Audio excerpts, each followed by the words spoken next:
बिस्मिल्लाहिर्रहमानिर्रहीम। दोस्तों मैं गुलजान बलोच, आप देख रहे हैं मेरा यूट्यूब चैनल। दोस्तों आज की इस वीडियो में बात करेंगे OU1 फॉल्ट के हवाले से, जिस तरह मैं आपको ट्राई करके भी दिखाता हूं। देखें फ़ौरन OU1 का एरर आ जाता है। तो इसको हल आप किस तरह करेंगे, इसकी सेटिंग आपको सिखाएंगे स्टेप बाय स्टेप। उससे पहले आपसे छोटी सी दरख्वास्त होगी, चैनल पर नए हैं तो चैनल को सब्सक्राइब कर दें, वीडियो को लाजमी लाइक करें ताकि हमारी हौसला अफजाई हो सके और मज़ीद हम आपके लिए ऐसे इन्फॉर्मेटिव वीडियोस रिकॉर्ड कर सकें। तो बढ़ते हैं यहाँ पे सेटिंग की तरफ। सबसे पहले प्रोग्राम बटन दबाएं। प्रोग्राम बटन दबाने के बाद आपके सामने भी या तो P0 होगा या कोई भी नंबर होगा, तो आपने PE की सेटिंग में आना है। ये देखें PE। अब OU1 की जो फॉल्ट है उसका सोल्यूशन आपको बताने जा रहा हूँ। तो PE पे आप डेटा एंटर करेंगे तो आपके सामने PE00 आ जाएगा। यहाँ पे आपने डेटा एंटर करना है। डेटा एंटर करने के बाद आपने यहाँ पे कोड देना है 40721, जो कि नॉर्मली हर INVT इन्वर्टर की होती है। आगे मैं आपको बताता हूँ कि कौन सी सेटिंग में आपने चेंज करनी है कि OU1 का फॉल्ट ख़त्म हो जाए। गारंटी से ख़त्म हो जाएगा इंशाल्लाह, बिल्कुल भी आपने टेंशन नहीं लेनी। PE की पासवर्ड जो है 40721 होती है। 40721 डेटा एंटर। यहाँ पे आपने सिर्फ PE07 की सेटिंग में जाके 100 वोल्टेज बढ़ाने हैं। कितने? 100। यानी कि PE07 का जो सेटिंग है, पहले जितने पे भी सेट है ना, आपने 100 वोल्टेज बढ़ाने हैं।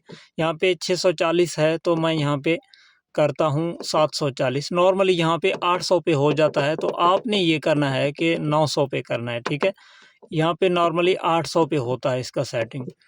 ठीक है, अगर 800 से कम है तो भी आपने 800 पे लेके आना है, या 800 है तो आपने 900 करना है। ठीक है ना, आपके लिए सजेशन ये है, आपके लिए यही मैं रिकमेंड करता हूँ इस प्रॉब्लम को सॉल्व करने के लिए, यानी कि OU1 की फॉल्ट को ख़त्म करने के लिए PE07 की सेटिंग आपने 100 वोल्टेज बढ़ाना है, या 800 पे है तो 900 करना है, 900 पे है तो 1000 पे करना है। वैसे ये 800 से ज़्यादा नहीं होनी चाहिए, क्योंकि इसका फिर मतलब ये होगा कि आप इनपुट में वोल्ट ज़्यादा दे रहे हैं और आपके इन्वर्टर के लिए ख़तरा होगा। खैर, अब चूँकि हमारा टॉपिक OU1 के हवाले से है, तो किसी भी सूरत में आपको OU1 की ही सेटिंग बतानी है।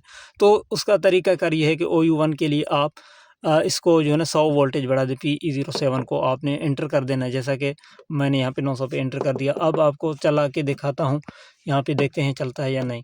तो अब ये OU3 का तो फॉल्ट भी नहीं आ रहा, और इसमें अब जो है ना OU1 भी नहीं आएगा आपके सामने। ये मैंने रन कर दिया है।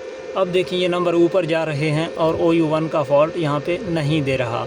तो आपके सामने OU1 का जो फॉल्ट है ना वो क्लियर हो गया है। आइंदा के लिए आपने जहन में रखना है कि आपने OU1 की सूरत में PE07 का सेटिंग जो है ना वो 100 वोल्टेज बढ़ा के रखना है। उम्मीद करता हूँ ये चीज़ें ईज़िली आपकी समझ में आई होंगी और वीडियो से आप मुत्तफ़िक होंगे।